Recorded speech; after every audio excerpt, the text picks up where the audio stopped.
Yemen के हूथियों के in under water हथियारों को देखकर अमेरिका के भी पसीने छूट रहे हैं। दोस्तों, आप लगातार देख रहे हैं कि कैसे ईरान से पंगा लेकर इजराइल की हालत खराब हो रही है और अब तो यमन के हूथियों ने रेड सी में पूरी तरह से कंट्रोल जमा कर रखा है। एक तरफ अमेरिका है जिसने हूथियों के खिलाफ मिडिल ईस्ट में पूरी तैयारी कर ली है। कई सारे नेवल वॉरशिप तैयार कर रखे हैं जिस पर फाइटर जेट्स तक उड़ान भर सकते हैं, लेकिन इसके बावजूद भी यमन के हूथी एक के बाद एक अपने सभी ऑपरेशंस में सफल हो रहे हैं। यहाँ तक कि अमेरिका बीच में आकर भी हूथियों को रोक नहीं पा रहा है। तो क्या है पूरा मामला और कैसे रेड सी पर आतंक मचा हुआ है, आज हम आपको सब कुछ बताएंगे। बस आप वीडियो छोड़कर कहीं मत जाइएगा। दोस्तों, अभी 2-4 दिन पहले की बात है जब यमन के हूथियों ने एक ही दिन में 1 या 2 नहीं बल्कि पूरे 3 जहाजों को अपना निशाना बनाया था, जिसमें अमेरिका के 2 डिस्ट्रॉयर शिप भी शामिल थे।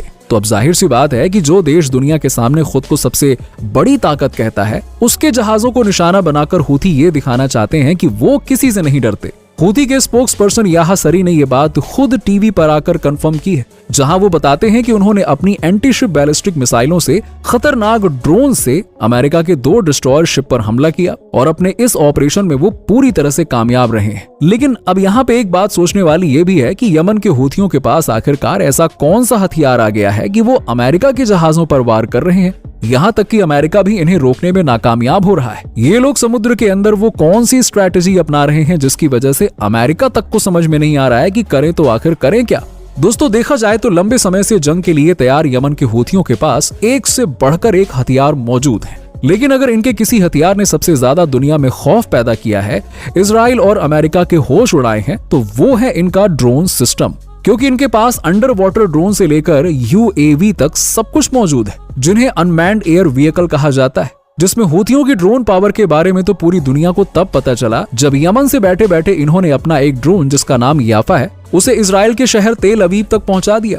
हालांकि इसकी वजह से इजराइल के एक नागरिक की मौत हुई और 8 लोग इस ड्रोन से घायल हो गए। दोस्तों, ये ड्रोन बहुत ही ज्यादा पावरफुल था, जिसे हूथियों ने 500 या 600 किलोमीटर की दूरी से नहीं छोड़ा था, बल्कि याफा ड्रोन ने पूरे 2600 किलोमीटर का सफर तय किया था और फिर ये ड्रोन अपने टारगेट तक पहुंचकर फट गया। अब हैरानी की बात तो ये है कि इस ड्रोन को ना तो इजराइल की एयरफोर्स देख पाई और ना ही मिलिट्री और इजराइल का एयर डिफेंस सिस्टम, जिसे बहुत ही ज्यादा मजबूत कहा जाता है, वो तक इस ड्रोन को इंटरसेप्ट नहीं कर सका। पर दोस्तों, बात केवल यहीं पर खत्म नहीं हो जाती, क्योंकि हूथियों के पास और भी कई सारे खतरनाक ड्रोन्स मौजूद हैं जो पानी के अंदर तक हमला करने में पूरी तरह से सक्षम है। इन्हें कहा जाता है अंडर वाटर ड्रोन, जिन्हें हूथी रिमोट का इस्तेमाल करके कंट्रोल करते हैं। ये ड्रोन बिना ड्राइवर के चलते हैं, जहां पहले तो इन्हें बड़ी ही चालाकी के साथ दुश्मन के जहाज के करीब लाया जाता है और फिर हो जाता है एक बड़ा सा धमाका। दोस्तों, इनकी सबसे खास बात तो ये है कि इस तरह के चोरी छुपके वार करने वाले कई सारे ड्रोन हूथियों के पास मौजूद हैं, जिसे इन्होंने बहुत ही कम खर्चे में बनाया है। क्योंकि ये ड्रोन खास तौर पर इसलिए बनाए गए हैं ताकि ये टारगेट तक जाएं और फिर ब्लास्ट हो जाएं, जिसकी वजह से इन्हें सस्ता बनाया गया है, ताकि अगर एक ड्रोन खत्म भी हो जाए तो कोई उनका नुकसान जो होगा वो ना के बराबर होगा। इस छोटे से नुकसान के बदले में दुश्मन के बड़े बड़े जहाजों की बैंड बच जाती है। आपको बता दें कि हूथियों ने इन्हीं ब्लास्ट हो जाने वाले अंडर वाटर ड्रोन्स का इस्तेमाल करके रेड सी में आदम की खाड़ी में बहुत सी जहाजों को अपना निशाना बनाया।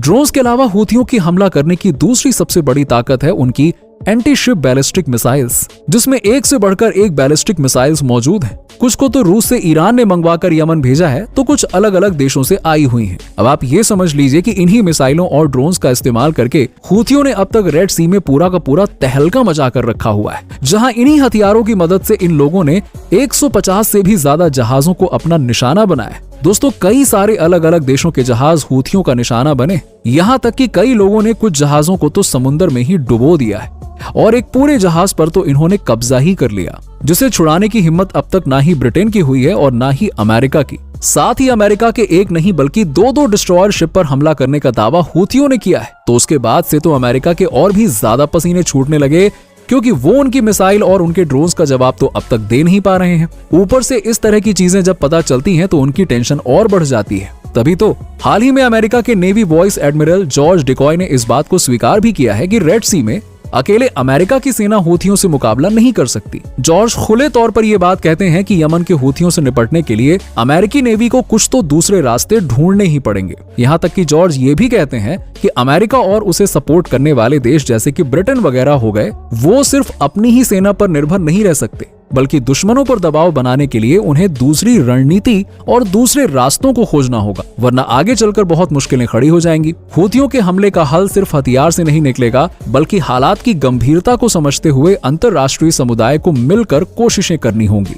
अमेरिका का ये कहना है कि हूथियों पर हमला करने से पहले टारगेट ढूंढने में उन्हें सबसे ज्यादा परेशानी आती है और अमेरिका की हमेशा यही रणनीति रहती है कि वो दुश्मन के सबसे अहम ठिकानों का पता लगाता है और फिर वहां पे एयर स्ट्राइक कर देता है। अमेरिका हमेशा से यही करता आ रहा है, लेकिन यहाँ पर दिक्कत ये आ रही है कि अमेरिका को अब तक हूथियों के असली ठिकाने का पता ही नहीं लग पाया है। इसके अलावा अमेरिका जहाज की सुरक्षा और इजराइल के बचाव में अपने कई नेवल वॉरशिप लेकर मिडिल ईस्ट और रेड सी में पहुंच चुका है। इसके बावजूद भी हूथियों के हमले रुकने का नाम नहीं ले रहे हैं। एक तरफ यमन हूथी अपने सस्ते लेकिन बहुत ही ज्यादा कारगर ड्रोन्स और मिसाइल्स का इस्तेमाल कर रहे हैं, तो वहीं दूसरी तरफ अमेरिका करोड़ों डॉलर के महंगे महंगे हथियारों से मुकाबला करने में लगा हुआ है। जहां अमेरिका के पास एडवांस टेक्नोलॉजी के हथियारों की कोई कमी नहीं है, लेकिन फिर भी वो रेड सी में शिकस्त ही खा रहा है और कुछ नहीं।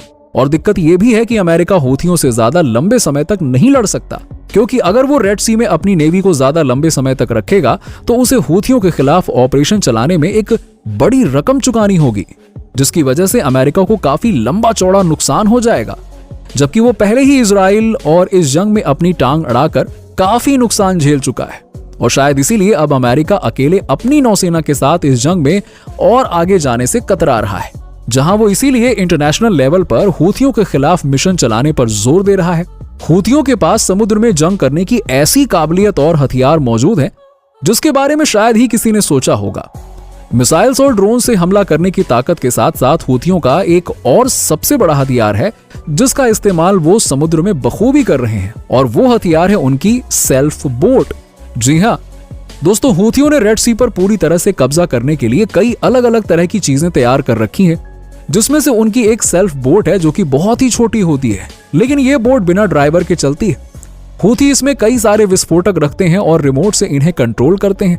दुश्मन के जहाज के पास तक ये नॉर्मल बोट में बैठकर जाते हैं और फिर बिना ड्राइवर वाली इन बोट्स को चुपके से आगे बढ़ा देते हैं। दोस्तों, ये बोट इतनी छोटी और खास होती हैं कि इसे नीले समंदर में देखना काफी मुश्किल हो जाता है।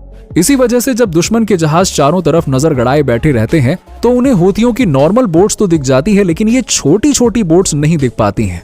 जब ये बोट्स दुश्मन के जहाज के करीब पहुंचती हैं तो हूथी दुश्मन के जहाजों पर फायरिंग शुरू कर देते हैं ताकि उनका पूरा ध्यान सिर्फ उन्हीं पर हो, जबकि वो बोट जिस पर कोई भी ड्राइवर मौजूद नहीं है, जिस पर सिर्फ विस्फोटक लगा हुआ है, उस पर किसी का भी ध्यान नहीं जाता और वो कब पास जाकर दुश्मनों के जहाज को टक्कर मारकर ब्लास्ट हो जाती है। लेकिन आपका वीडियो पर क्या कहना है कमेंट सेक्शन में कमेंट करके जरूर बताइए, और ऐसे ही वीडियोस देखते रहने के लिए चैनल को लाइक, शेयर और सब्सक्राइब करना ना भूलें।